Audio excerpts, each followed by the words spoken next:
After months of rumors and teases, we finally have our first look at Samsung's next flagship phone. I'm Jessica Dalcourt for CNET, and this is the Samsung Galaxy S4.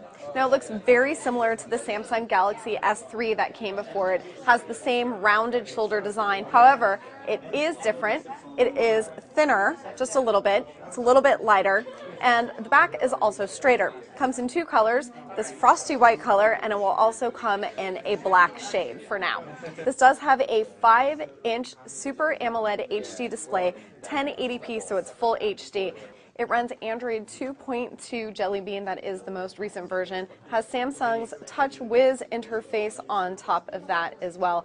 Samsung has added a lot more gestures and features onto this phone. You can move your hand across the screen with some of these features enabled. Some of these things are what you've seen in the Samsung Galaxy Note tablets and smartphones. One of those is Air View specifically, and that's where you can enable this. And because this phone doesn't have a stylus, you'll actually use your finger just to hover over. So you'll be able to preview certain things, you'll be able to preview pictures, preview videos, you'll be able to look at tabs with just your finger hovering instead of committing to opening it all the way. There have been a lot of rumors about eye tracking, and one of the implementations that we see here with the Galaxy S4 is called Smart Pause. So if you're watching a video and you look away from the screen, the phone will detect through the front-facing camera that you've averted your gaze, and it will pause your video for you and resume your video when you look back.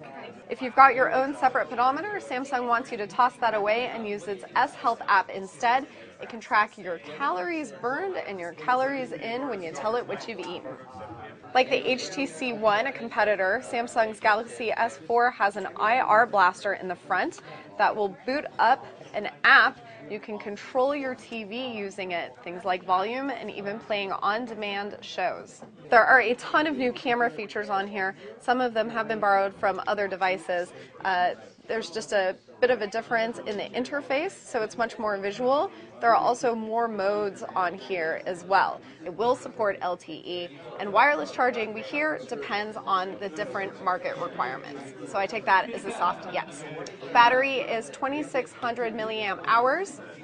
And there is 64 gigabytes of internal memory. So overall, there's a lot going on with this phone. We have the updated specs that we were expecting. The look and feel is definitely more evolution than revolution. It looks very, very similar to the Galaxy S3 before, but different enough that you can tell it is a brand new phone. So stick with us, we'll have much more to come. I'm Jessica Dalcourt from CNET. This is the Samsung Galaxy S4.